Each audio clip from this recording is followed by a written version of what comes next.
that these agencies that are top agencies, they're on models.com, and 20, 30, 10.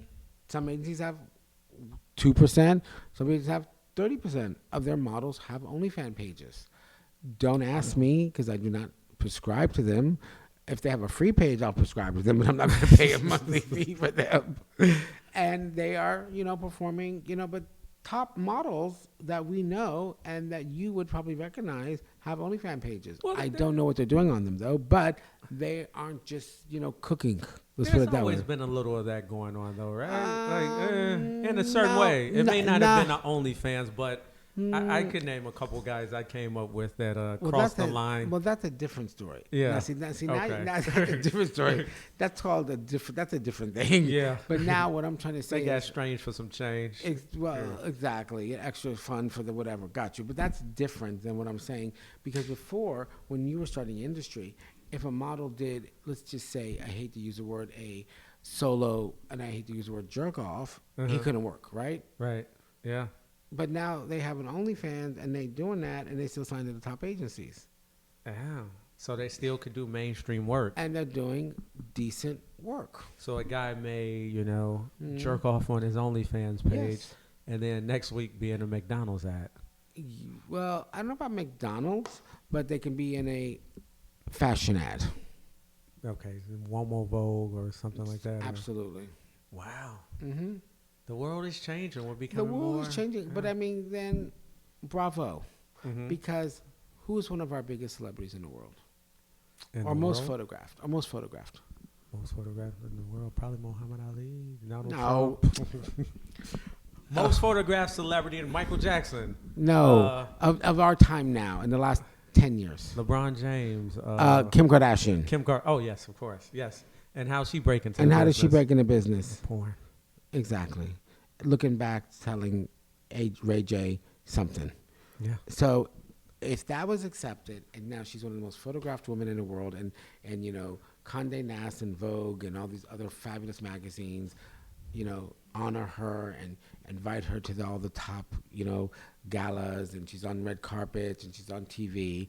So you know what? If that's accepted, so then bravo to the models for doing it too. So it's all, it's kind of like a domino effect of what's going on in the world. So that the generation of society is affecting fashion as well. 100%. Wow. What are your thoughts on that? Is it a bad thing? Do you think it will? Do you think it will reverse the course? The course can be reversed. Do you think? You know what? Everything comes around, goes around. Mm-hmm. Right now, we're in this period of time. We have a new editor at Vogue magazine. I'm hearing all these gossips and leaks that it's going to become 4 times a year. It's not going to be monthly. It's going to be more like this, that, the other. I hear all these crazy things. Who knows what's going to happen? I think right now, over the next few years, we're in the trenches of this. But of course, it should change again, and hopefully, I'll still be working, and hopefully I'll still be around, and I can hopefully I'll still, 4 decades in, for 3 decades, hopefully 10 more, and I want to see the revolution of. I love people of all levels, but again, I believe that models are a certain, dimension of people that are, I call them freaks of beauty. They're like the aliens of beauty, and they are a little taller, their eyes are a little bit wider or different, they have a little bit, their features are a little bit more dramatic. The way they photograph really transcends. Yeah. Well, in the day they used to say, around my time, they used to say unapproachable. Unapproachable. Yeah. Like, wait, did I see you in Miami and you were at the Tommy Hilfiger show? Was that the last time I really saw you? Oh, man. Was it you? I think it was. I think the last time I saw you was probably in New York. Night, because I used to run in Central Park at night, and I think I saw you. Why there. are you talking about Central Park at night? Your mother. Oh, okay, my mom was there. Yeah. Okay, but were you ever in Miami together? And were you doing the Tommy Hilfiger? I saw you in Miami a couple of times. We not for a Hilfiger show though. What was it? Man, I don't remember. It was a long time ago. But you see, that's another thing. There was a circuit, and you'll see people everywhere. That's what I was just trying to say. I can't remember. I met you in Miami. If I met you in New York, I met you in Milan, met in New York. I remember Paris. when we met in New York. Someone brought me by. You were doing something for Parasuco jeans. Okay. Yeah, Parasuco. I did so much. I don't even remember half the clients I had, but I used to really work heavily for like 10 years.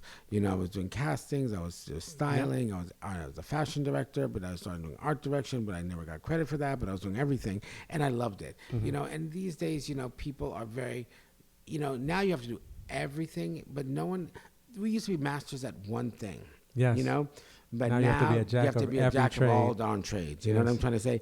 I kind of was always a jack of all trades. I was just known as one thing. But it's just strange, though, because I had, you know, I remember I met Andre Ventali years ago, and he goes, you need to know the history before you could become to really how to change it and create bigger. And I'm like, what the hell is he saying? And I never could understand what he was saying back then. And as the years went on, I'm like, oh, I get what he's saying.